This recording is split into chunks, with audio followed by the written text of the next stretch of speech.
இன்னைக்கு தமிழ் சினிமாவுக்கு மிக சோகமான ஒரு நாளை தான் நான் பார்க்குறேன். அதுக்கான காரணம் பழம்பெரும் நடிகை சரோஜா தேவி அவர்கள் நம்மளை விட்டு பிரிஞ்சுட்டாங்க. இன்னைக்கு டேட் ஜூலை 14, 2025. அவங்களுடைய கரியரை அவங்களுடைய 17வது வயசில் ஆரம்பிச்சிருக்காங்க. ஒரு கன்னட படத்தில் வந்து மகாகவி காளிதாஸ். அதுக்கப்புறம் தொடர்ந்து நிறைய படங்கள் பண்ணிகிட்டு இருக்காங்க. இங்கே தமிழ் சினிமாவுக்கும் அவங்கள யாரை கொண்டு வராங்கன்னு பார்த்தீங்கன்னா எம்ஜிஆர் அவர்கள். அவர் ரொம்ப அழகான பயங்கரமான ஒரு ஹிட்டு கொடுத்த ஒரு திரைப்படம் நாடோடி மண். அந்த படத்துக்காக அவங்கள இன்ட்ரடியூஸ் பண்ணுறாரு இங்கே தமிழில். அண்ட் அதுக்கு முன்னாடி வரைக்கும் அவங்களுக்கு கன்னடா அப்படின்ற அந்த மொழி மட்டும்தான் தெரியும். இங்கே வந்ததுக்கப்புறமா அவங்க எல்லா லாங்குவேஜையும் தெரிஞ்சிக்க ஆரம்பிச்சுக்கிறாங்க. அதுக்கான ரீசன் மிக முக்கியமாக எல்லா திரைப்படங்களுமே இங்கே தமிழ்நாட்டில் சென்னையில் தான் ஷூட் பண்ணிகிட்டு இருந்தாங்க அந்த காலகட்டங்கள். அப்போது தமிழ், தெலுங்கு, கன்னடா, மலையாளம்னு சொல்லிட்டு எல்லா லாங்குவேஜும் தெரிஞ்சுக்கிறாங்க. மிக முக்கியமாக அவங்ககிட்ட நோட் பண்ண வேண்டிய விஷயம் என்னென்னு பார்த்தீங்கன்னா அவங்களே தான் டப்பும் செய்கிறாங்க. அண்ட் அவங்கள பொறுத்த வரைக்கும் ஒரு கேரக்டர் அவங்களுக்கு கொடுக்குறாங்கன்னா அந்த கேரக்டர் அவங்க புரிஞ்சுப்பாங்களாம்.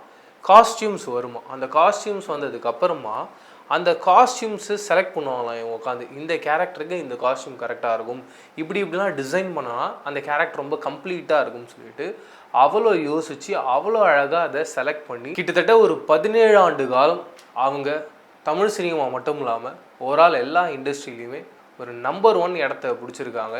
நிறைய அவார்ட்ஸ் அவங்க வின் பண்ணுறாங்க. ஸ்டேட் அவார்டு அப்படின்னு சொல்லிட்டு லிஸ்ட் ஆஃப் அவார்ட்ஸ் சொல்லிக்கிட்டே போகலாம். அத்தனை அவார்ட்ஸ் அவங்க வின் பண்ணுறாங்க. மக்கள் மத்தியில் ஒரு பெரிய ரசிகர் பட்டாளமே இருக்குது. அதுவும் அவங்க நடிச்சிட்டு இருந்த அந்த காலகட்டத்தில் எல்லாருமே அவங்களுடைய ஃபேன்ஸாக மட்டுமே இருக்காங்க. அது கூட இருந்த நடிகர்கள் எல்லாருக்குமே ஒரு பெரிய ஷாக்காக இருக்குது. பயங்கரமான ஒரு காம்படிட்டராக இருக்காங்களேன்றதை யோசிச்சுட்டு இருக்காங்க. நீ யோசிச்சு பாருங்க, 17 வருஷம் நம்பர் 1 பொசிஷனில் ஒருத்தவங்க இருக்காங்கன்னா அது சும்மாவா?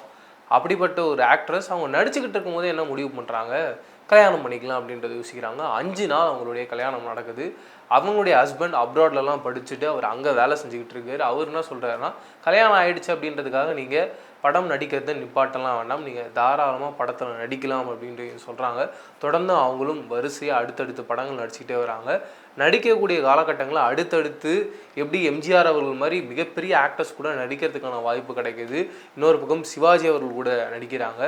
பாலும் பழமும் அப்படின்ற படத்தில் நடிக்கிறாங்க. அந்த படத்தில் நடித்து முடித்ததுக்கப்புறமா சிவாஜி அவர்கள் வந்து அவங்கக்கிட்ட சொல்கிறாங்களாம், இந்த படத்தில் என்னை விட நீங்கள் தான் நல்லா நடிச்சிருக்கீங்கன்னு சொல்லிட்டு.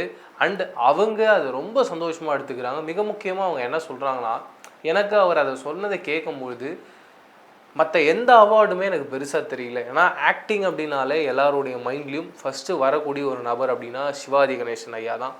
அவருடைய வாயிலேருந்து வரக்கூடிய வார்த்தை அண்ட் அவரை விட ரொம்ப நல்லா பர்ஃபார்ம் பண்ணியிருக்கான்னு சொல்லிட்டு அவரே சொல்கிறாருன்ற பொழுது இதுக்கு மேலே என்ன தேவை அப்படின்றத அவங்களே சொல்லியிருக்காங்க.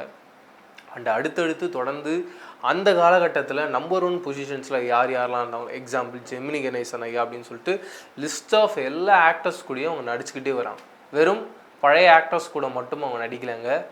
இப்போ இருக்க யங் ஜெனரேஷன்ஸ் எல்லாருமே யாருக்கெல்லாம் ஃபேன்ஸாக இருக்காங்களோ அவங்க கூடயும் அவங்க நடிச்சிருக்காங்க. மிக முக்கியமாக தளபதி விஜய் அவங்க கூடயும் அவங்க நடிச்சிருக்காங்க. அண்டு கடைசியாக அவங்க நடித்த ஆக்டர் அப்படின்றது பார்த்திங்கன்னா ஆதவன் படத்தில் வந்து சூர்யா அவர்கள், அவர் கூடயும் ரொம்ப அழகாக ஒரு ஸ்க்ரீன் ஷேர் பண்ணியிருப்பாங்க. அண்ட் அந்த ஆதவன் செட்டுக்கு போகும்போதெல்லாம் சூர்யா அவர்கள் வந்து இவங்களுடைய கையை பிடிச்சிக்கிட்டு ரொம்ப அழகாக செட்டுக்கு அழைச்சி கொண்டு போவாங்களாம். அது அவங்களுக்கு ரொம்ப சந்தோஷமாக இருக்குன்ற சொல்கிறாங்க. அண்ட் தொடர்ந்து அவங்க காலகட்டத்தில் யாரெல்லாம் ஆக்ட்ரஸாக இருந்தாங்க, மிக முக்கியமாக ஜெயலலிதா அவர்கள் எல்லார்கிட்டையுமே அவங்க வந்து ரொம்ப நெருக்கமாக ரொம்ப சந்தோஷமாக தொடர்ந்து ஒரு நட்புலேயே இருந்திருக்காங்க கடைசி வரைக்குமே.